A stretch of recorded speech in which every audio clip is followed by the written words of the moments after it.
Good afternoon, everyone, and welcome to the Gridiron Report. I'm your host, Mark Sterling, and we've got a story out of the AFC that feels like it was ripped straight from a Hollywood script. It's got desperation, drama, an incredible comeback, and most importantly for Chiefs Kingdom, a twist that could spell disaster for their NFL playoff dreams. Can you believe we're here? For the first time in what feels like the entire Patrick Mahomes era, the Kansas City Chiefs aren't sitting pretty at the top of the AFC West. After a frustrating Week 14 loss, a loss that honestly felt more like an interception of their momentum than a simple defeat, the math is brutal. The six-time defending AFC West champions are now staring at the harsh reality that they need to run the table, go a perfect 4-0 in their final games, and get significant help from other teams. Specifically, they need the Los Angeles Chargers and, perhaps more pivotally, the Indianapolis Colts, to truly falter down the stretch. Now, for a moment, Chiefs fans, you might have felt a glimmer of hope.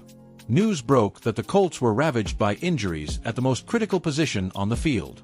Franchise quarterback Daniel Jones is done for the NFL season with a torn Achilles, a gut punch injury, no doubt, and a devastating loss for any contender. Then, their backup, Riley Leonard, is nursing a knee injury, and Anthony Richardson is already on injured reserve. They were literally down to their fourth-string guy, with whispers that rookie tight end Tyler Warren might be the emergency snap taker. That's a catastrophe for any contender, and it made Indy's tough remaining schedule, Seattle, San Francisco, Jacksonville, and Houston, look like an insurmountable mountain. It felt like the Chiefs were getting the break they needed to claw their way back into the NFL postseason race. But wait, hold that thought. The cavalry is coming, and his name is one of the most polarizing figures in recent AFC West history.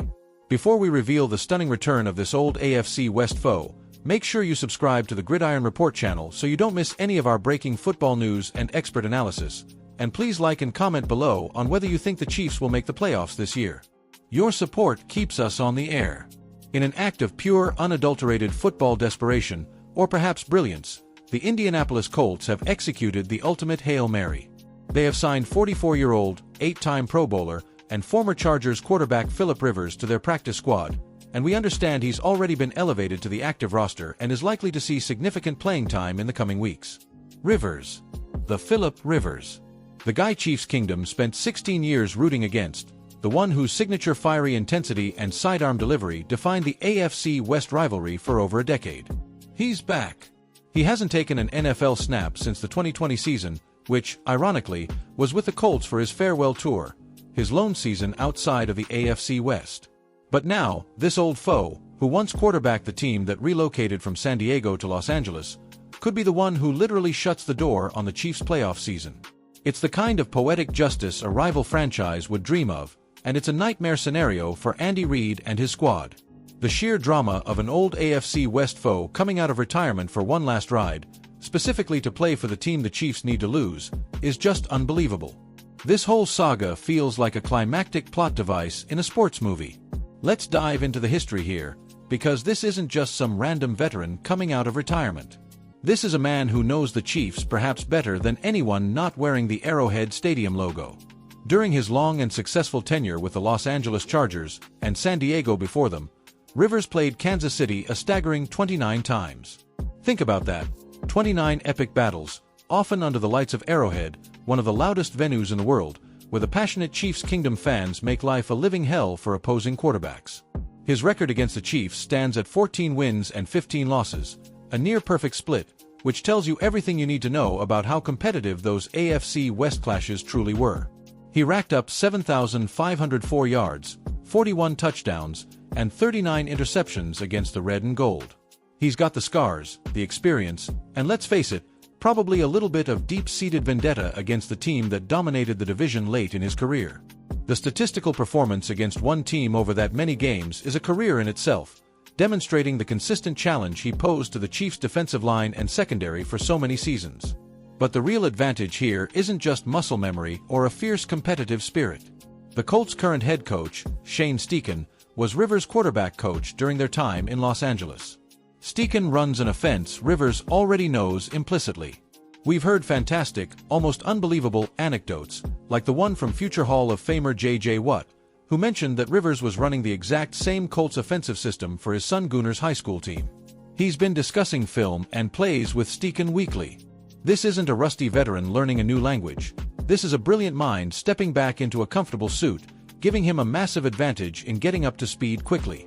Rivers' innate knowledge of the system should allow him to step in and immediately elevate the play of the Colts, far beyond what any newly signed fourth-string or rookie tight end emergency option could possibly provide. It makes the Colts immediately dangerous again, which is the last thing the Chiefs need. The situation is critical because the Kansas City Chiefs' playoff hopes hang by a thread. The Chiefs, as things stand, need Indy to go 2-2 in these final 4 games against the Seahawks, 49ers, Jaguars, and Texans to finish at a manageable 10-7 season record. This, combined with the Chiefs winning out to also hit 10-7, would activate the tiebreaker they earned by defeating the Colts in a dramatic Week 12 overtime thriller at Gayha Field at Arrowhead Stadium.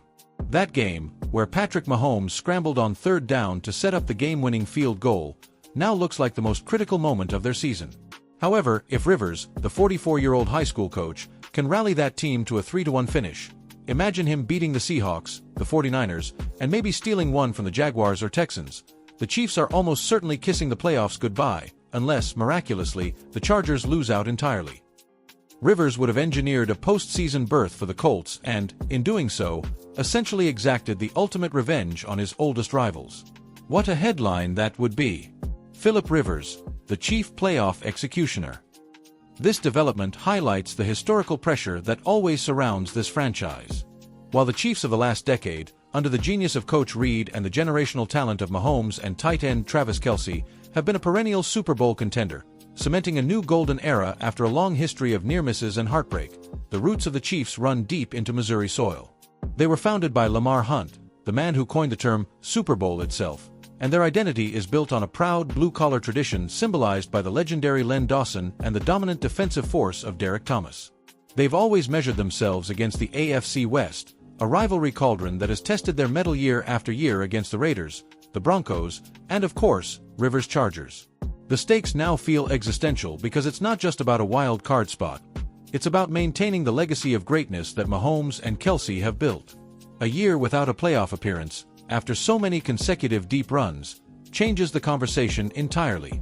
It impacts the offseason, the draft strategy, and the narrative, giving rivals like the Las Vegas Raiders and the Denver Broncos a massive psychological boost. The Chiefs' destiny is no longer entirely in their hands. They need to take care of business, winning all their remaining games, hosting the Chargers next, a must-win divisional clash, before heading to Tennessee, hosting the Broncos on Christmas, and finishing the season in Las Vegas against the Raiders.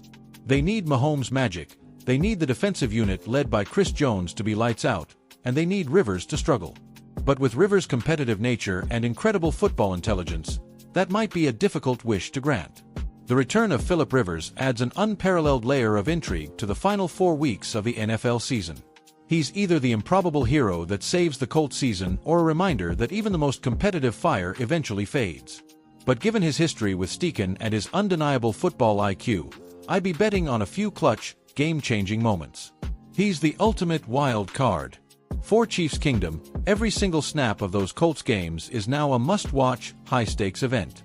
This is the definition of not controlling your own destiny. The fate of the red and gold rests on the arm of a 44-year-old retired rival whose competitive fire, apparently, never truly burned out. Will Philip Rivers deliver the final dagger to the Chiefs' postseason dreams? Or will the sheer magic of Mahomes and the strength of the Chiefs organization defy the odds one more time? You don't want to miss a second of this high-stakes football. This is must-see television, folks.